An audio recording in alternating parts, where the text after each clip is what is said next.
बिस्मिल्लाहिर्रहमानिर्रहीम। अच्छा जी, आज जो हमने डिस्कस करना है वो जी ऑपरेटिंग फंक्शंस है ऑफ एचआर। हम जैसे कि लास्ट लेक्चर में हमने पढ़ा था managerial functions of HR. Basically हम एचआर के फंक्शंस क्या होते हैं उनको देख रहे हैं, ठीक है। तो लास्ट टाइम हमने मैनेजरियल फंक्शंस पढ़े थे, ठीक है, और इस दफ़ा हम जो स्टार्ट करेंगे वो ऑपरेटिव फंक्शंस हैं, ठीक है। ऑपरेटिव फंक्शंस जो हैं जी, ये एज इट्स नेम, जैसे ये अपने नाम से जाहिर हो रहा है कि जी ऑपरेशन से रेलेवेंट जितने भी काम होते हैं ना वो ऑपरेटिव फंक्शंस हैं। जिसमें हमने एक ब्रीफ सा इंट्रोडक्शन मैंने दिया था कि recruitment, job analysis and design, training and development, salary administration, employment, maintenance, compensation, separation, ठीक है। और ये सारी चीज़ें क्या होती हैं। सबसे पहले जी रिक्रूटमेंट क्या होती है। Hiring is a process which brings pool of prospective candidates who can help organization achieve their goals and allows management to select right candidates from the given pool। जाहिर सी बात है, रिक्रूटमेंट मींस कि जब आप employees को higher करते हैं, नौकरियां देते हैं लोगों को, इन शॉर्ट जो इन समझने कि जब आप जॉब्स पे लोगों को अपने पास रखते हैं, ठीक है, इस प्रोसेस को रिक्रूटमेंट प्रोसेस बोलते हैं, ठीक है। तो जाहिर सी बात है, इसमें आपके पास बहुत सारे लोग होते हैं। जब भी कोई ऑर्गेनाइजेशन जो है ना वो ऑर्गेनाइजेशन जब हायरिंग करती है तो उसके पास बहुत सारी सीवीज आती हैं, ठीक है। जब बहुत सारी सीवीज आती हैं तो उसमें से उसने किसी एक पर्टिकुलर बंदे को सिलेक्ट करना होता है। तो बेसिकली रिक्रूटमेंट एक ऐसा प्रोसेस है जिसमें आप एक पूल या एक चंक ऑफ पीपल में से एक बंदे को, या according to your organization objective कि आपको कितने लोग दरकार हैं, उस हिसाब से आप उनमें से लोगों को जो सिलेक्ट करते हैं ना, वो जो सिलेक्शन है उसको रिक्रूटमेंट बोलते हैं। हर डिपार्टमेंट, सॉरी डिपार्टमेंट कह दिया, हर ऑर्गेनाइजेशन जो है ना उसका अपना एक क्राइटेरिया है। ये its can be vary from organization to organization के, हर ऑर्गेनाइजेशन का अपना तरीकाकार है। लेकिन जनरली जो तरीकाकार है या एक रिक्रूटमेंट का प्रोसेस है वो नॉर्मली यही होता है कि सबसे पहले एडवर्टाइज किया जाता है चीज़ को, ठीक है, लोग उस पर अप्लाई करते हैं, फिर उनकी शॉर्ट लिस्टिंग की जाती है, लोग सीवी जो भी सबमिशन करवाते हैं, ठीक है, ऑनलाइन आप सबमिशन करवाते हैं, सम टाइम आप बाय हैंड देते हैं, और भी बहुत सारी चीज़ें होती हैं, ठीक है। उसके बाद फिर शॉर्ट लिस्ट की जाती है ऑर्गेनाइजेशन लोगों को उनके रिज्यूमेज और प्रोफाइल के हिसाब से क्या बोलते हैं उनको शॉर्ट लिस्ट करते हैं। शॉर्ट लिस्ट करने के बाद उनमें से जो कैंडिडेट सिलेक्ट किए जाते हैं उनके इंटरव्यूज किए जाते हैं, फिर उनके साथ एक प्रॉपर जो है ना वो आप एग्रीमेंट करते हैं, ठीक है। तो इस प्रोसेस को रिक्रूटमेंट प्रोसेस बोलते हैं।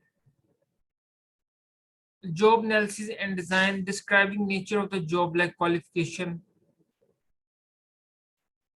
skill, work experience required for specific job position is another important operative task, where job design includes outlining tasks, duties, and responsibilities into a single work unit to achieve certain goal। जाहिर सी बात है, हम job analysis and job design क्या होता है, ठीक है। हर job के कुछ पैरामीटर्स होते हैं, ठीक है। जब भी आप कोई सीट को या एक किसी चीज को हायर करते हैं तो एक पर्टिकुलर सीट के लिए हायर करते हैं। सपोज अगर आपकी ऑर्गेनाइजेशन में कोई स्वीपर भी वर्किंग है तो स्वीपर इज अ पोजीशन, एक ऐसी जगह है जहाँ पे एक बंदा काम करेगा, ठीक है, स्वीपर जिसने सफाई करनी है, ठीक है। इसी तरह पियन, इसी तरह एक manager, HR manager, marketing manager, finance manager हो गया, ठीक है। कोई भी मैनेजर या कोई भी पोजीशन जो आप डिजाइन करते हैं, ठीक है, तो जाहिर सी बात है वो एक पोजीशन है, और उस जॉब या उस पोजीशन को करने के लिए कुछ टास्क होंगे, ठीक है।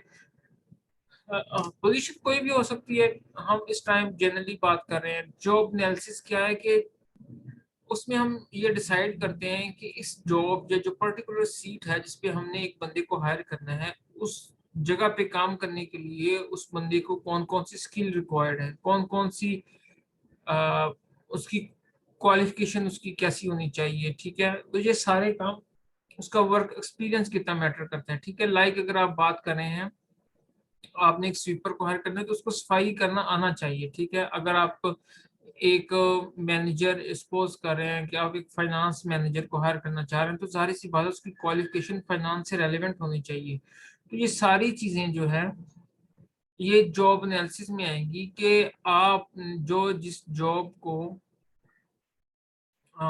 एडवर्टाइज करने जा रहे हैं, ये रिक्रूटमेंट में के लिए जा रहे हैं, तो उसकी क्वालिफिकेशन आप क्या सेट करते हैं। जब भी आप देखते हैं कि अखबार में या कहीं पे कोई इश्तिहार आता है तो उसमें लिखा होता है कि इस जॉब के लिए इतनी क्वालिफिकेशन चाहिए और इतना एक्सपीरियंस चाहिए। उसका मतलब ये है कि वो जॉब को एनालाइज करते हैं कि हम क्या इस पे अप्लाई कर सकते हैं, ठीक है, या नहीं कर सकते। इसी तरह डिजाइन है, तो जॉब का जो डिजाइन है, जॉब डिजाइन में भी हम यही देखते हैं कि job basically both are the different things, job analysis and job design.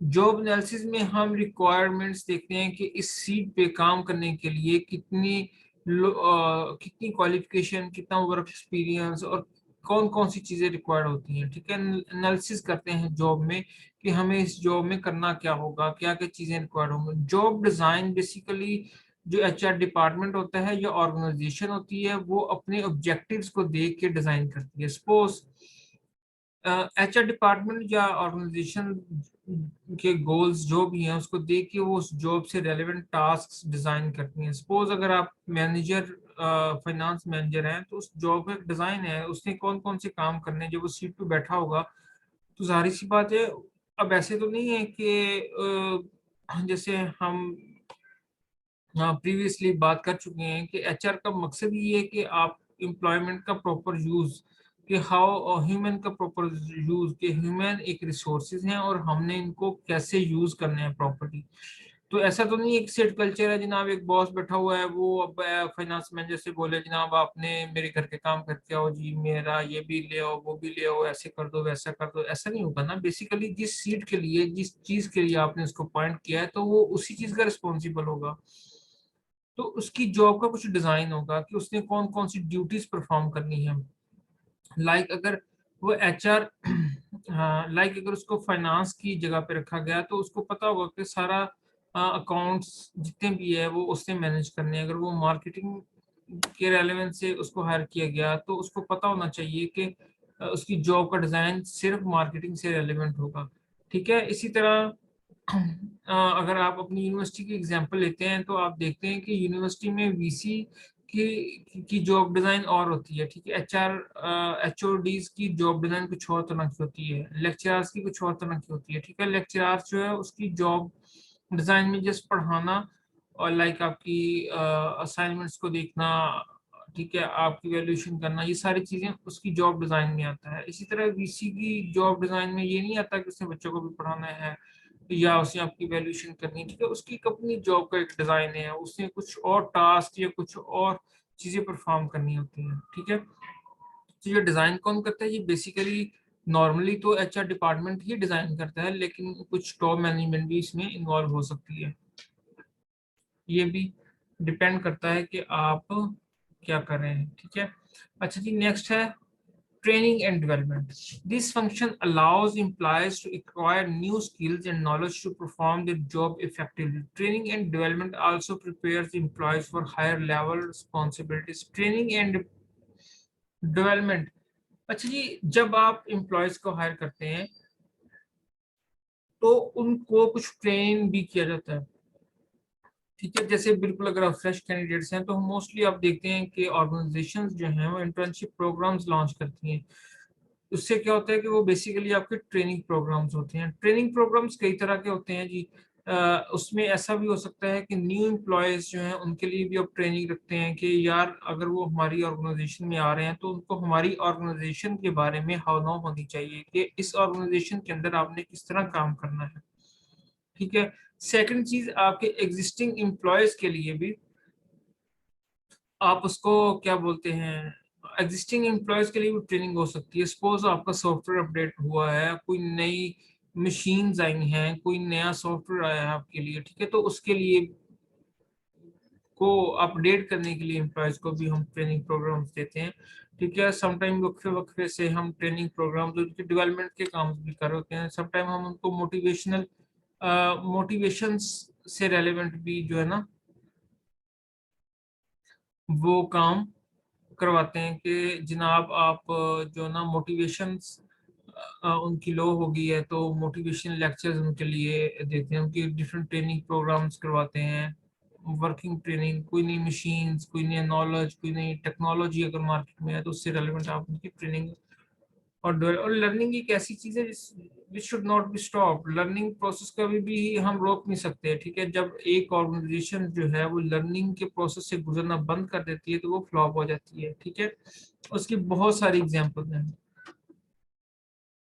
तो वक्त के साथ जो सीखना होता है ना ये बहुत इंपॉर्टेंट चीज है।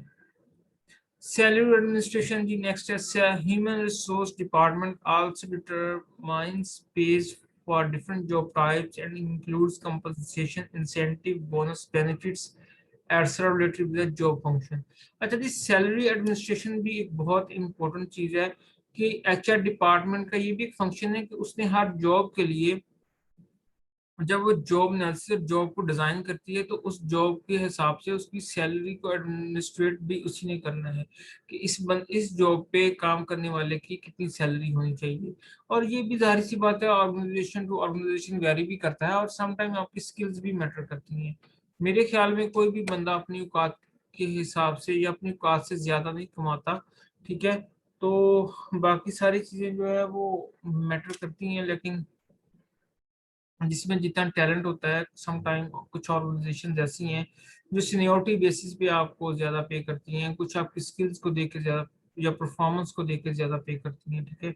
और गवर्नमेंट में जैसे सेक्टर है तो वो आपकी सीनियोरिटी को देख के, तो ये डिफरेंट क्राइटेरिया है, ठीक है, हर ऑर्गेनाइजेशन का कि वो किस को फॉलो कर रही है, किस तरह वो सैलरीज को देखनी है, किसी को ज्यादा देनी है, किसको कम देनी है, और कितना किस तरह का बोनसेस देने हैं, ठीक है, और किस तरह की फिर आपको कंपनसेट किस तरह करना है अगर आप अच्छा परफॉर्म कर रहे हैं। तो ये सारी चीजें जो है ना ये आपकी एचआर डिपार्टमेंट देखता है। एम्प्लॉय वेलफेयर, वेलफेयर जिससे आप जैसे देख रहे हैं कि वेलफेयर मीन्स की खुशहाली या उनकी वेलफेयर के लिए काम करना। This function takes care of numerous services benefits and facilities provide to employees for their wellbeing, जैसे ओल्ड एज बेनिफिट है। और भी बहुत सारे एम्प्लॉयज़ को फैसिलिटेट किया जाता है कि उनकी वेलफेयर के लिए, जैसे आप एम्प्लॉयज़ की इंश्योरेंस करवा रहे हैं उनको, जब वो रिटायर्ड, जैसे गवर्नमेंट सेक्टर में तो है ना कि आप लोग रिटायर हो जाएं तो आपको ग्रेजुइटी और बहुत सारी कंपनसेशन मिल जाती है, लेकिन प्राइवेट सेक्टर में भी एचआर डिपार्टमेंट इस तरह की कुछ चीज़ें इंट्रोड्यूस करवाता है जिससे क्या होता है कि जब आप रिटायर हो जाए तो आपको कुछ ऐसा आपके पास हो जिससे आप अपनी फर्दर जिंदगी को कंटिन्यू कर सकें। और उसमें बहुत सारी चीज़ें हो सकती हैं जी, लाइक आपकी इंश्योरेंस करवा दी, ओल्ड एज बेनिफिट्स एक अदारा है जो मतलब जो लोग रिटायर हो जाते हैं, सोशल सिक्योरिटी, इस तरह के बहुत सारे इदारे हैं जिनसे वो आपको हेल्प लेके देते हैं। फिर खुद कुछ बड़ी ऑर्गेनाइजेशन ऐसी भी हैं जो खुद भी कुछ इस तरह का सिस्टम है कि जब उनके एम्प्लॉयज जो हैं वो रिटायर हो जाए तो फिर उसके बाद वो उनका कुछ कर सकते हैं। Maintenance, minimizing employee turnover and sustaining best performance employee within the organization is the key. Minimizing ROI with HR department is also key goal for human resource management team. Maintenance means कि आपने उन employ को retain कैसे करना है, maintain कैसे करना है, ये भी एचआर। आपने देखा होगा कि सम टाइम ऐसा होता है कि आप हायरिंग करते हैं और आपकी ऑर्गेनाइजेशन में कोई 1 माह या 2 माह के बाद लोग जो है वो छोड़ के चले जा रहे होते हैं। अच्छा, छोड़ के जाना कई वजूहत की वजह से होता है, जरूरी नहीं है। सपोज कर रहा है आपको कोई अच्छी जॉब मिल रही है, इनटॉक्सिक इन्वायरमेंट है, या आपका बॉस अच्छा नहीं है, या आपको काम पसंद नहीं है, कई रीजंस हो सकती हैं। तो एचआर डिपार्टमेंट ने भी अश्योर करना होता है कि जो लोग आपके पास काम कर रहे हैं उनको मेंटेन करना, उनको रिटेन करना। सपोज अगर वो छोड़ के जा रहा है तो उसको कोई कंपनसेट कैसे करना है ताकि वो ना जाए। सपोज जैसे मैंने बोला ना कि स्किल्ड पीपल की बहुत एक कदर होती है हर ऑर्गेनाइजेशन में। अगर वो काम का कोई बंदा आपको छोड़ के जा रहा है तो आपको दुख भी होता है, और आपकी कोशिश होती है कि आप उसको रिटेन करें, मेंटेन करें किसी भी तरीके से। और इसी तरह अगर वो काम का बंदा नहीं है तो जाहिर सी बात है ऑर्गेनाइजेशन पे वो बोझ है, और उसको भगाना भी एचआर डिपार्टमेंट नहीं होता है कि भाई आप हमारे काम के नहीं है तो काइंडली इसको हमारी जान छोड़ें। Compensation. This function is concerned with the determination of adequate and equitable remuneration for the employees in the organization of their contribution to the organization goals. The personnel can be compensated both in terms of monetary as well as non-monetary rewards. Compensate किया जाता है जी employees को, जाहिर सी बात है अगर कोई अच्छा परफॉर्म करेगा तो ऑर्गेनाइजेशन उसको compensate करती है। अगर ठीक है उसको रिवार्ड दी जाते हैं, और रिवार्ड की तो पैसे की शक्ल में भी हो सकता है, चीज़ों की शक्ल में भी हो सकता है, ठीक है गाड़ी दे दी, घर दे दिया, और या इंसेंटिव्स दे दिए, किसी भी तरीके से आपको कंपनसेट किया जाता है, ठीक है। और ये आफ्टर रिटायरमेंट कंपनसेशन भी हो सकती है। तो ये हर ऑर्गेनाइजेशन, ये भी बेसिकली एचआर का फंक्शन है कि आप अपने एम्प्लॉयज को कंपनसेट किस तरह करते हैं। Separation. Most people do not die on the job. The organization is responsible for meeting certain requirements of due process in separation, as well as assuring that the return person is in a good shape as possible. The personal manager has to ensure the release of retirement benefits to the retiring person and time. जाहिर सी बात है जरूरी नहीं है कि आपने job करते करते मर जाना है। कभी ना कभी एक ऐसा टाइम आता है जब इंसान रिटायर होता है। जैसे गवर्नमेंट सेक्टर में अगर आपने रिटायर होना है तो 60 ईयर्स टू 65 तक भी है कुछ इंस्टीट्यूशन जहाँ पे आप रिटायर होते हैं। तो ऐसा है कि सेपरेशन, सेपरेट होना है। ऑर्गेनाइजेशन एक ऐसी चीज है जहाँ पे आप काम करते हैं, तो आप जिस तरह ऑर्गेनाइजेशन आपके लिए इम्पोर्टेंट होती है, उसकी रीजन क्या है? रीजन ऐसे है कि लाइक हम ज्यादातर टाइम अपने जॉब को देते हैं, फैमिली से भी ज्यादा। हम सुबह को 8 बजे आ जाते हैं, ठीक है, और ज्यादा टाइम अपने कोलीग्स को, अपनी ऑर्गेनाइजेशन को देते हैं, जबकि फैमिली को हम उससे ज्यादा कम टाइम देते हैं। तो रिटायरमेंट के बाद हम ज्यादा टाइम फैमिली को देते हैं, ठीक है। तो ऑर्गेनाइजेशन के साथ हमारा, या फर्म के साथ, इंस्टीट्यूशन के साथ हमारा एक रिलेशन बन जाता है। तो सेपरेशन, जिस तरह हम अपनी फैमिली मेंबर से सेपरेट होते हैं, तो इसी तरह ऑर्गेनाइजेशन से भी सेपरेट होना ही पड़ता है कभी ना कभी। तो सेपरेशन ऐसी होनी चाहिए कि जो सेपरेट होने के बाद भी याद रखी जाए। ऐसा नहीं है कि जनाब कि आपको दुख हो, ठीक है, ऑर्गेनाइजेशन को भी दुख हो और एम्प्लॉय को भी दुख हो। तो ये सारी चीजें जो है ना, तो इसको देखना भी एचआर का ये फंक्शन है कि जब कोई एम्प्लॉय आपको छोड़ के जा रहा है, सेपरेट हो रहा है आपके साथ, तो उसको कैसे सेपरेट करना है, उसको किस तरह के बेनिफिट्स दें। हर ऑर्गेनाइजेशन की कोशिश होती है और होनी भी चाहिए कि उसके एम्प्लॉयज को ज्यादा से ज्यादा बेनिफिट मिले, एक अच्छे तरीके से सेपरेट हो, ठीक है। लाइक अगर आप उनको, गोल्डन हैंड शेक भी एक चीज होती है, रिटायरमेंट में आपको कंपनसेट किया जाता है, या अगर आप रिटायरमेंट से पहले आप किसी को घर भेजना चाह रहे हैं तो एक गोल्डन हैंड शेक होता है कि जितने उसके पैसे या उसके बेनिफिट्स बनते हैं, आप उसको डबल या उससे ज्यादा आप उसको दे के घर भेजते हैं। एक अच्छे तरीके से आप सेपरेट करते हैं उसको, अपने एम्प्लॉयज को। तो ये एचआर का फंक्शन है।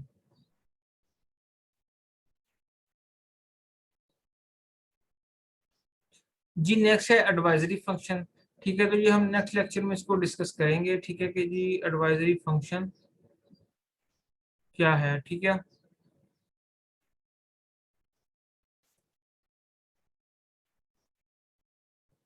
अच्छा जी, अब आपका कोई क्वेश्चन है तो काइंडली आप क्वेश्चन पूछ सकते हैं, ठीक है।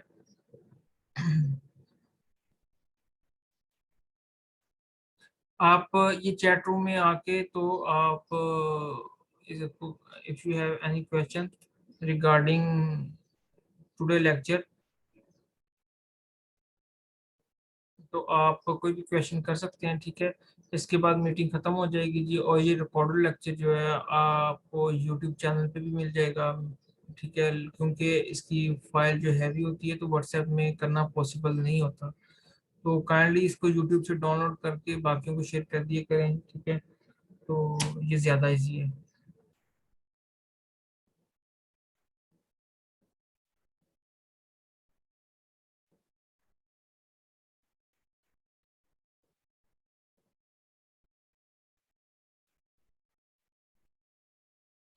अच्छा जी, ये रिक्रूटमेंट का सिंपली एक आंसर है। रिक्रूटमेंट का क्वेश्चन आ रहा है कि रिक्रूटमेंट सिंपली लाइक आप जो पे जब किसी बंदे को सिंपली जब आप नौकरी ढूंढते हैं या कोई कंपनी नौकरी पे रखती है किसी को, तो जो प्रोसेस है उसको रिक्रूटमेंट कहते हैं कि कम लोगों को हायर करना। ठीक है, कंप्लीट प्रोसेस होता है। ठीक है, ये एक सिफारशी कल्चर तो नहीं है कि जनाब इसको रख लें तो रख लें। इसके एडवर्टाइज किया जाता है, फिर एक सिलेक्शन होती है, इंटरव्यूज होते हैं, टेस्ट होते हैं। उसके बाद ये जो सारा प्रोसेस है ना, इसको रिक्रूटमेंट प्रोसेस आप बोलते हैं। कंपनसेशन की जी समझ नहीं, कंपनसेट करना जी, किसी को बेनिफिट देना। तो कंपनी एचआर डिपार्टमेंट जो है वो किस तरह कंपनसेट कर रहा है, ठीक है, अपने एम्प्लॉयज को, ये सारी चीजें आप उसमें देखते हैं। स्लाइड शेयर हो चुकी हैं जी, अगर आप अपने ग्रुप में देख लिया करें। इस जब भी आप कोई क्वेश्चन करते हैं मेरे से या ग्रुप में, तो ये पहले श्योर किया करें कि क्या सर ने स्लाइड सेंड कर दी हैं कि नहीं की हैं, या ये चीज़ हमें डाटा मिला भी है, बाकियों के पास है कि नहीं है। और समटाइम्स आप अब बगैर कोई वेरिफिकेशन के क्वेश्चंस करना शुरू कर देते हैं। इंसेंटिव्स क्या होते हैं जी? Incentives is a shape of benefits. ठीक है, जैसे आप देखते हैं कि कुछ सेल्स इंसेंटिव्स होते हैं। लाइक एग्जांपल देता हूँ कि आप अपने आपके पास एक मार्केटिंग का बंदा है।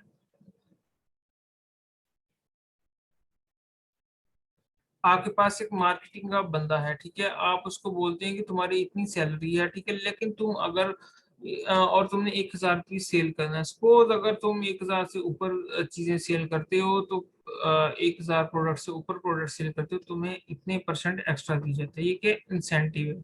इस तरह के इंसेंटिव जो है ना, वो आप शेयर करते हैं।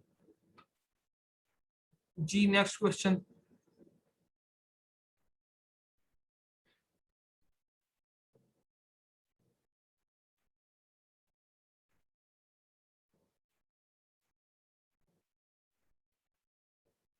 स्लाइड शेयर हो चुकी हैं जी, आपके ग्रुप के अंदर चले गई हैं स्लाइड्स, आप उसको डाउनलोड कर लें।